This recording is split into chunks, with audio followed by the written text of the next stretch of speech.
வீட்டில் இருக்கிற ப்ரெட்டை வச்சு ஈஸியாக பாலும் சர்க்கரையும் சேர்த்து ஷாயத்துக்கூட இந்த மாதிரி அருமையாக எப்படி செய்யறதுன்னு பார்க்கலாம் வாங்க. ஸ்கொயர் சேனலை லைக், ஷேர் அண்ட் சப்ஸ்கிரைப் பண்ணுங்க. நான் வீட் ப்ரெட் 4 துண்டு எடுத்திருக்கேன். நீங்கள் மைதா ப்ரெட்டும் எடுத்துக்கலாம். கொஞ்சம் பாதாமும் பிஸ்தாவும் எடுத்திருக்கேன். இந்த ரெசிபிக்கு பால் தான் முக்கியமாக ரொம்ப திக்காக காய்ச்சணும். 1/2 லிட்டர் பால் எடுத்து அடுப்பில் நல்லா திக்காகிற அளவுக்கு காய்ச்சணும். பாதி அளவை விட குறைஞ்சி பால் திக்காகிற அளவுக்கு காய்ச்சணும். மேலே இருக்கிற பாலாடையை நல்லா கலந்து விட்டுட்டு பாருங்கள், இந்த மாதிரி நல்லா திக்காக பாலை காய்ச்சிக்கணும். இல்லைன்னா நம்மக்கிட்ட கண்டென்ஸ்டு மில்க் இருந்தாலும் யூஸ் பண்ணிக்கலாம். இந்த மாதிரி பாலை திக்காக காய்ச்சிட்டு அதுக்கு ஒரு 4 ஸ்பூன் அளவுக்கு சர்க்கரை சேர்த்துக்கிறேன். உங்கள் டேஸ்ட்டுக்கு ஏற்ற மாதிரி 1-2 ஸ்பூன் கூட்டி குறைச்சிக்கோங்க. 4 ஸ்பூன் சர்க்கரையை போட்டு நல்லா கலந்து விட்டு காய்ச்சிக்கிறேன். பாலை நல்லா சர்க்கரையோடு கரைச்சி காய்ச்சிக்கிறேன். திக்கான பாலில் நான் கலர் சேர்த்துக்கிறேன். ஃபுட் கலர் வேணும்னா நீங்கள் கொஞ்சம் குங்குமப்பூவை பாலில் கொஞ்சமாக கலந்து அந்த குங்குமப்பூ பாலை சேர்த்தும் செய்யலாம். இப்போது வாசனைக்கு கொஞ்சம் ஏலக்காய் தூள் சேர்த்து நல்லா கலந்துக்கலாம். இப்போ ஸ்வீட்டுக்கு தேவையான ரபடி தயாராகிடுச்சு. அதை ஒரு பக்கம் வச்சுட்டு ப்ரெட்டை 4 கட் பண்ணிக்கலாம். இந்த மாதிரி முக்கோணமாக. அப்புறம் பாதாமும் பிஸ்தாவும் சின்ன சின்ன துண்டுகளாக நீளமாக கட் பண்ணிக்கலாம். இப்போ இந்த பாலில் பாதாம் பிஸ்தாவை கொஞ்சம் சேர்த்துக்கலாம். பொடியாக கட் பண்ணி கொஞ்சம் சேர்த்துக்கலாம். அது அங்கங்கே கடிப்படும் போது நல்லா டேஸ்ட்டாக இருக்கும். இப்போ ரபடி தயாராகிடுச்சு. இதை இறக்கி ஒரு பக்கமாக வச்சுட்டு அடுப்பில் ஒரு பானலி வச்சு கொஞ்சம் எண்ணெயை சேர்த்துக்கலாம். நீங்கள் நெய்யில் வறுத்து போடுறதா இருந்தாலும் ப்ரெட்டை வறுக்கலாம். நான் எண்ணெய் கொஞ்சம் ஊற்றி நல்லா காய வச்சுக்கலாம். எண்ணெய் காயறதுக்குள்ளே இந்த ரபடியை ஒரு சர்விங் பவுலில் ட்ரான்ஸ்ஃபர் பண்ணிக்கலாம். பாருங்க, பால் எவ்வளோ நல்லா திக்காக காய்ச்சி பாதாம் முந்திரிலாம் சேர்த்து நல்லா ஏலக்காய் சேர்த்து திக்காக நல்ல டேஸ்ட்டாக ரெடி ஆகிடுச்சு. இப்போ எண்ணெய் கொஞ்சம் நல்லா காஞ்சிடுச்சு. ப்ரெட்டு 4 கட் பண்ணி வச்சுருக்கேன். ப்ரெட்டு எல்லாத்தையும் எண்ணெயில் நல்லா பொன்னிறமாக வறுத்து எடுத்துக்கலாம். நான் ஓரெல்லாம் கட் பண்ணாமல் தான் சேர்த்துருக்கேன். இந்த ப்ரௌனாக தான் ஆக போகுது, அதனால் தெரியாது ஒன்றும் வித்தியாசம். மொறுமொறுன்னு தான் இருக்க போகுது. அதனால் ஓரெல்லாம் கட் பண்ணாமல் சேர்த்துருக்கேன். நீங்கள் வேணும்னா ஓரம் கட் பண்ணிவிட்டு கூட 2 கட் பண்ணி கூட பெரிய பீஸாக வறுத்துக்கலாம்.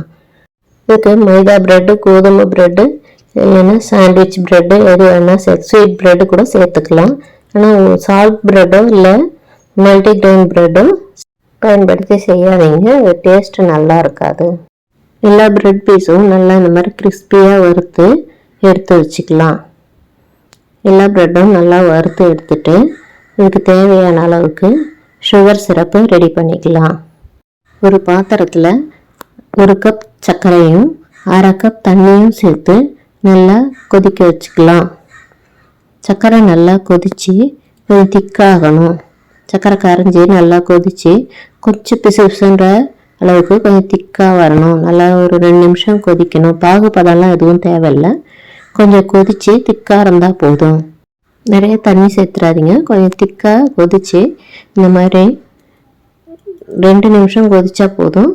இறக்கிக்கலாம். சர்க்கரையை இறக்கி வச்சுக்கலாம். இப்போது பால், சர்க்கரை, ப்ரெட்டு வறுத்தது எல்லாத்தையும் பக்கத்தில் எடுத்து வச்சுக்கிட்டு ப்ரெட்டு வறுத்த பீசஸை சர்க்கரையில் ஒரு 5 நிமிஷம் அளவுக்கு ஊற வைக்கலாம். ரொம்பவும் ஊறிடக்கூடாது. கொஞ்சம் க்ரின்ச்சியாகவும் இருக்கணும். பட் சர்க்கரை எல்லாத்துலேயும் ஊறி இருக்கணும். அந்த மாதிரி 5 நிமிஷம் அதில் டிப் பண்ணி எடுத்துக்கலாம். நல்லா 5 நிமிஷம் ஊறினதுக்கப்புறம் எடுத்து தட்டில் அடுக்கிக்கலாம். அதில் இருக்கிற சுகர் சிரப்பெல்லாம் வடிச்சிட்டு வெறும் ப்ரெட் பீசஸ் மட்டும் எடுத்து தட்டில் வரிசையாக அடுக்கி வச்சுக்கலாம். ப்ரெட் பீஸு ரொம்ப நேரமும் சுகர் சிரப்பில் ஊறிடக்கூடாது. லேசாக ஊறிட்டு கிரிச்சியாகவும் இருக்கணும். அந்த மாதிரி போட்டு ஒரு 5 நிமிஷத்துலேயே எடுத்து எல்லாத்தையும் அடுக்கி வச்சுக்கலாம். எல்லா ப்ரெட்டையும் சுகர் சிரப்பில் போட்டு எடுத்து வச்சுக்கலாம். சர்வ் பண்ணும்போது இந்த மாதிரி சுகர் சிரப்பில் போட்டு எடுத்தால் போதும். ரொம்ப நேரம் போட்டு வச்சிட்டாலும் கிறிஸ்பினஸ்ஸே இல்லாமல் போயிடும். இப்போது எல்லாத்தையும் அடுக்கி வச்சாச்சு.